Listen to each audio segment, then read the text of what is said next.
think we're ready to go now.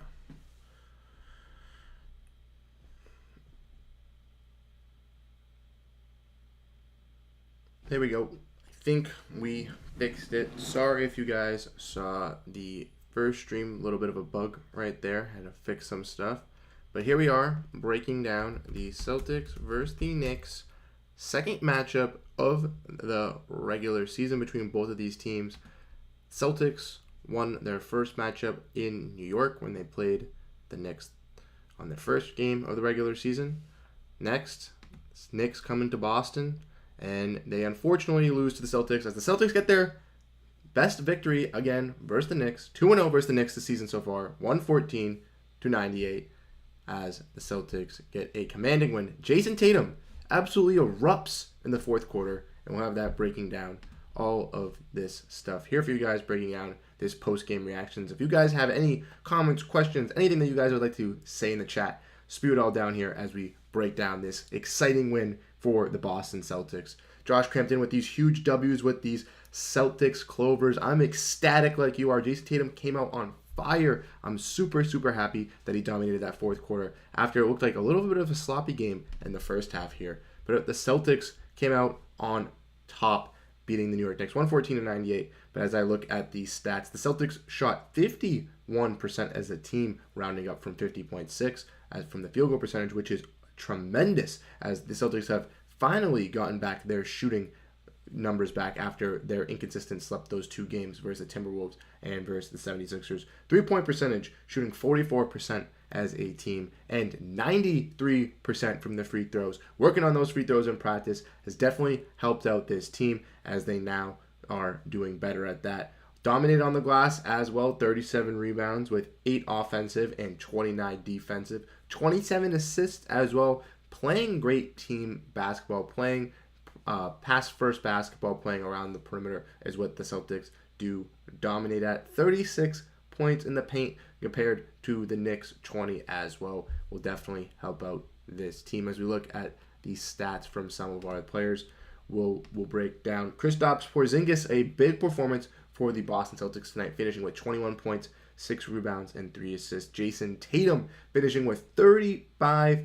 points after having 18 in 3 quarters. He comes out and almost doubles the amount of points he scored in all 3 quarters in the fourth, having a 17-point fourth quarter, finishing off the night with 35 points, 6 rebounds, and 7 assists, doing everything for the Boston Celtics. Jrue Holiday having a nice game as well with 14 points. Not the greatest shooting numbers for Jrue Holiday, but got down some threes late in the game, finishing with 7 rebounds and 2 assists. And Jaylen Brown being great as well on all cylinders. 22 points, 4 rebounds, 6 assists. Derek White wasn't asked to shoot the ball that much. Only finished with 3 points, 3 rebounds, and 4 assists, but was helping out where he was needed. And the spark plug off the bench, doing it again, Sam Hauser, finishing with 12 points, 4 rebounds, and 2 assists. Sam Hauser really coming in to his own after tonight's game. And I'm very, very excited to say that if you guys have missed our video today talking about Sam Hauser, about being the spark plug, make sure you guys check that out. But Sam Hauser has been on fire for the Boston Celtics recently. I saw a stat on the game tonight from NBC Sports Boston, and it says he's leading the NBA in 3-point percentage this month, in the month of November, shooting 55%, which is absolutely insane to hear from Sam Hauser. I'm very, very excited to see him performing very well, and I'm excited to talk about Sam Hauser being an important piece to the Celtics team, as he's been dominating the last couple games in the month of November, and as we saw in the Sixers game, and as we saw in tonight's game, and even when we versus the Raptors and versus the Nets, he can be a dependable 3-point shooter for this bench unit. Peyton Pritchard also loves to give him those assists on those 3-pointers, building that chemistry for this bench unit, which is something that we like to see. Yuda says, congrats, man. Can't wait for your next videos. Thank you so much. Greatly appreciate it. Thank you for always checking out the Celtics content. We can't produce as much content if you guys do not check out the videos. So huge shout out goes to everyone that tunes into the stream. And we didn't even announce that we were going to be having a stream tonight doing for the Boston Celtics. And we already have 15 viewers. So I can't thank everyone enough that's tuning in here. Make sure you guys drop your comments, you guys' questions, anything you guys want to talk about for the Boston Celtics as we discuss how the Celtics came out on top and dominated the Knicks late in this fourth quarter, as the game was a back and forth game for most of it. And the Boston Celtics, it was just a game of runs. The Knicks had leads at some points. The Celtics had leads at some points. And it didn't really matter until the late third quarter, early fourth quarter, where the Celtics offense seemed to start clicking and started hitting more and more threes, becoming a bit more impactful for them later game. Definitely seems that their three-point ball stepped up when they needed it, and Jason Tatum definitely delivered for the Boston Celtics on top. Josh Crampton says Hauser stepping up for real is huge for our bench. That's what I'm saying. I think Sam Hauser is kind of implementing himself as one of these key bench pieces. As we've talked about, we obviously have the starting five, which is Drew Holiday, Derek White, Jaylen Brown, Jason Tatum, and Kristaps Porzingis. Al Horford is a big piece for the Celtics team as well, being, I would say, probably our sixth best player on both sides of the ball. But Sam Hauser has been proving to the Boston Celtics that he might be even in those conversations, and he's definitely a guy that's going to be talked about on the Celtics team for this bench. A huge spark plug off the bench and definitely deserves valuable minutes. I know that at the beginning of the season I was hating on him, but I'm definitely coming around and definitely liking what I've seen of him in the past recent games. And I know that a lot of people in our comments were saying maybe he's not going to perform that great, but he surely performed out great tonight.